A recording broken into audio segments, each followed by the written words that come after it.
Hai semua, apa kabar? Good morning, grade 3. Oke, hari ini kita bertemu lagi di pelajaran tematik tema 1, subtema 3, yaitu tentang pertumbuhan hewan. Nah, kita langsung saja ya ke materinya ya. Oke, di sini untuk tujuan pembelajaran yang pertama, kalian dapat menyebutkan kata-kata tentang pertumbuhan hewan. Yang kedua, kalian dapat menggambar dekoratif sesuai imajinasi.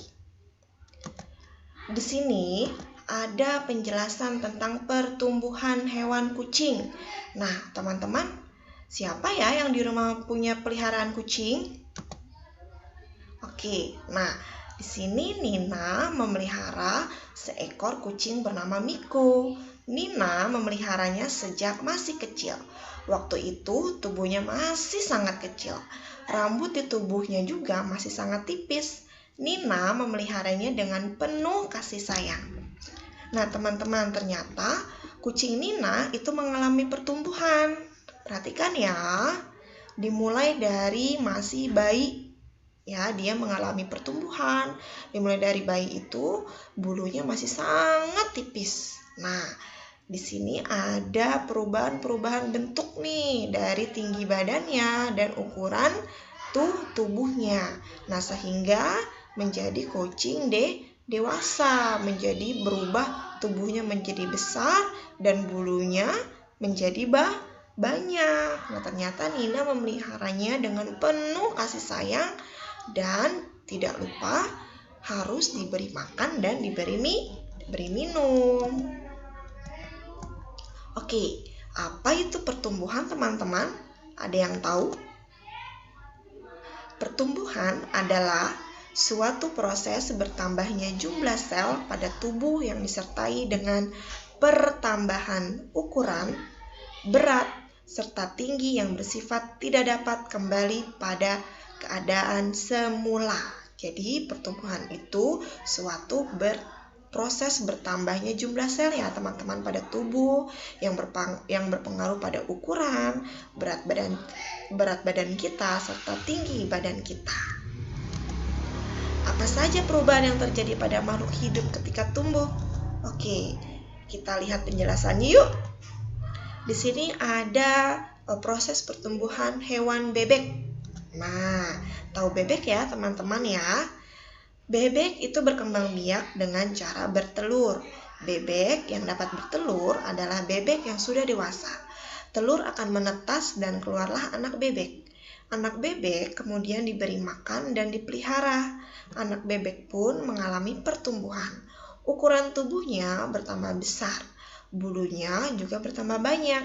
Bebek tumbuh hingga menjadi bebek dewasa dan dapat bertelur. Nah, di sini ada telur bebek. Nah, bebek itu berkembang biak dengan cara bertelur, teman-teman. Nah, setelah itu telurnya itu akan menetas.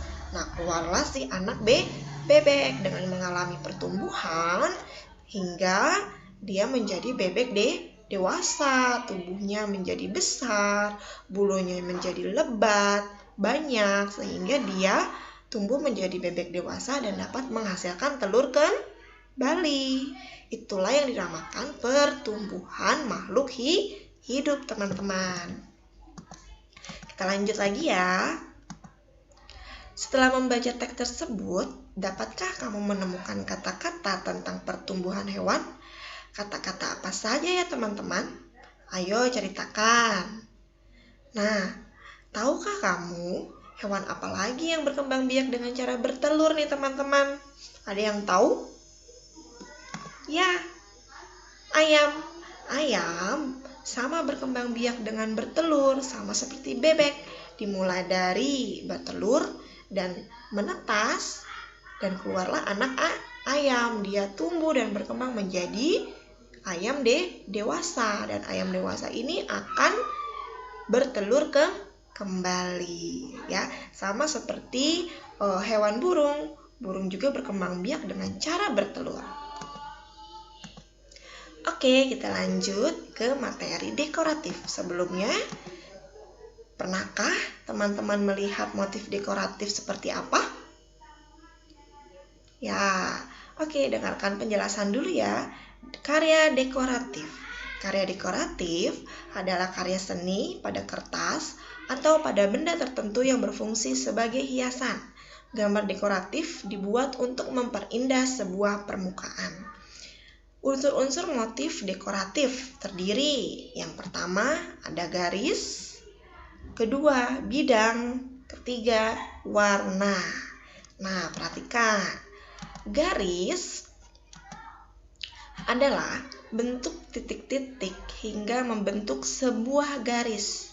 Nah, di sini ada contohnya teman-teman, contoh garis. Nah, yang pertama ada garis mendatar, garis tegak, garis miring, garis bersilang, garis lengkung, garis zigzag, garis gelombang, dan garis sejajar.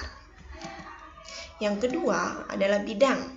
Bidang adalah hasil penggabungan beberapa garis hingga membentuk beberapa sisi. Contoh bidang misalnya ada persegi, segitiga, lingkaran, persegi panjang, dan belah ketupat. Nah, di sini adalah contoh dari bentuk pada motif dekoratif atau bidang pada unsur-unsur dekoratif. Ya, jadi sekali lagi, bidang adalah hasil penggabungan dari beberapa garis hingga membentuk beberapa sisi disebut bidang. Dan yang ketiga adalah warna. Nah, warna adalah unsur seni rupa yang membuat karya seni menjadi lebih hidup.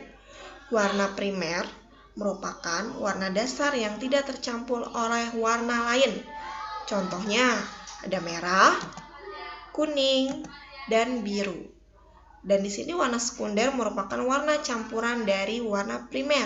Yuk kita lihat teman-teman, warna sekunder itu merupakan warna campuran dari warna primer. Nah, warna kuning kalau digabungkan dengan warna merah, dia akan berubah warna menjadi warna orange. Ketika warna kuning digabungkan dengan warna biru, dia akan berubah menjadi warna hijau. Ketika dia warna merah digabungkan dengan warna biru, dia akan berubah menjadi warna ungu.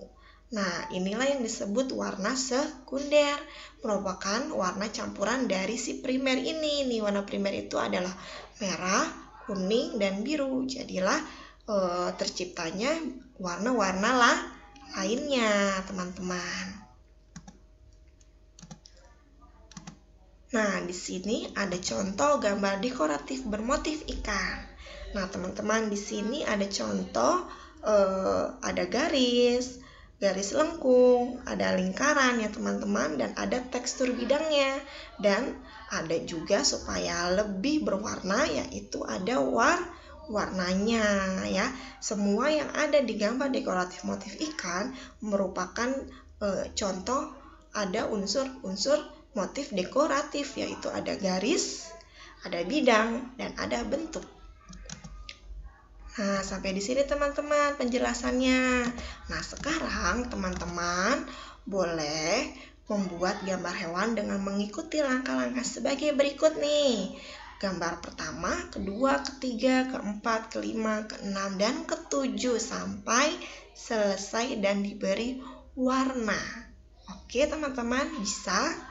Nah, setelah itu kalian boleh membuat gambar dekoratif hewan kesukaan kalian di buku gambar kalian.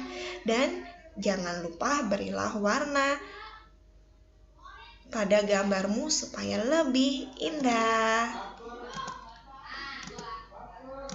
Oke, sampai di sini pembelajaran hari ini teman-teman. Ayo membuat motif dekorasi sesuai dengan kreasimu. Oke, terima kasih. Bye-bye.